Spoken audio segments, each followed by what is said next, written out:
Bonjour, aujourd'hui c'est le 16 novembre, bienvenue à notre méditation. Je voudrais lire dans Proverbe 16, verset 1, « Les projets qui forment le cœur dépendent de l'homme, mais la réponse qui donne la bouche vient de l'Éternel. » L'Éternel est un Dieu souverain. Et c'est un Dieu d'amour aussi. Il veut nous guider sur des chemins qui sont des chemins de justice. D'ailleurs, c'est le chemin de justice. Proverbe 21, verset 1 dit ceci, « Le cœur du roi est un courant d'eau dans la main de l'Éternel. Il l'incline partout où il veut. » Le courant d'eau ici, c'est le petit courant que faisait l'agriculteur pour irriguer les champs.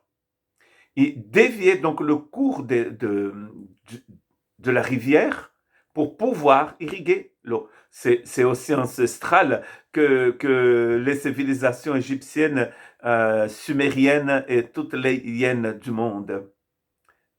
En Amérique centrale et du Sud aussi, les Amérindiens faisaient aussi cela dans la montagne.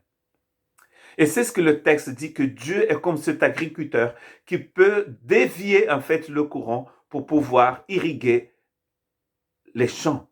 Et ici, il fait avec le cœur du roi.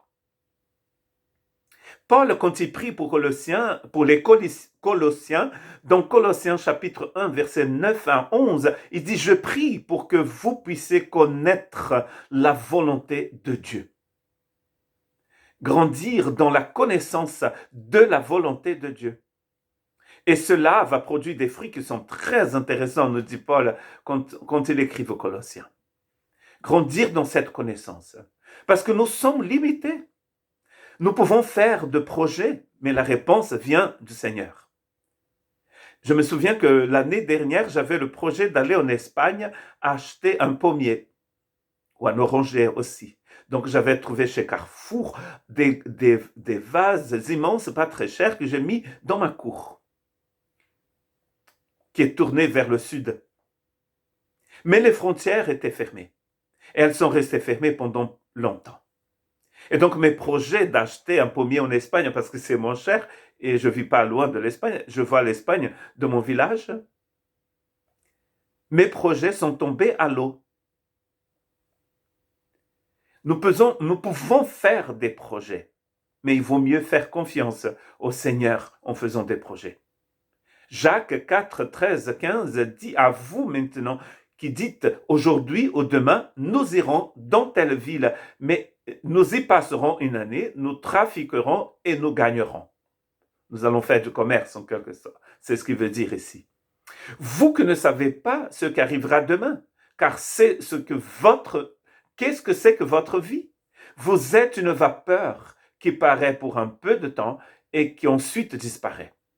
Vous devriez dire, au contraire, si Dieu le veut, nous vivrons et nous ferons ceci et nous ferons cela. C'était ma frustration l'année dernière, de ne pas pouvoir aller en Espagne acheter mon pommier. On fait des projets, mais nous ne connaissons pas l'avenir. Nous ne savons pas ce qui va arriver dans une minute. Comment voulons-nous contrôler toute notre vie? La mort frappe souvent à notre porte et amène des gens que nous aimons. On peut perdre un emploi. Une météorite peut tomber dans notre village. Nous ne savons pas. Voilà pourquoi il est important de faire confiance à un Dieu qui sait et qui peut nous guider d'une manière souveraine. Le Seigneur veut que nous soyons comme lui, comme Christ, que nous ayons la pensée du Christ, que nous soyons métamorphosés selon cette image, comme nous dit Corinthiens. C'est son projet pour nous, c'est sa volonté pour nous, mais nous pensons que notre plus grand projet, c'est de devenir riche. Et après, il va dire, comme dans cette parabole, monsieur, ce que vous avez quand vous mourrez, ça sera pour qui? Faire confiance au Seigneur, parce qu'il sait exactement ce qu'il est en train de faire. Il incline le cœur du roi comme l'agriculteur ouvre la terre pour guider l'eau dans les champs. Dieu veut guider notre vie aujourd'hui. Faisons-lui confiance. Que Dieu vous bénisse.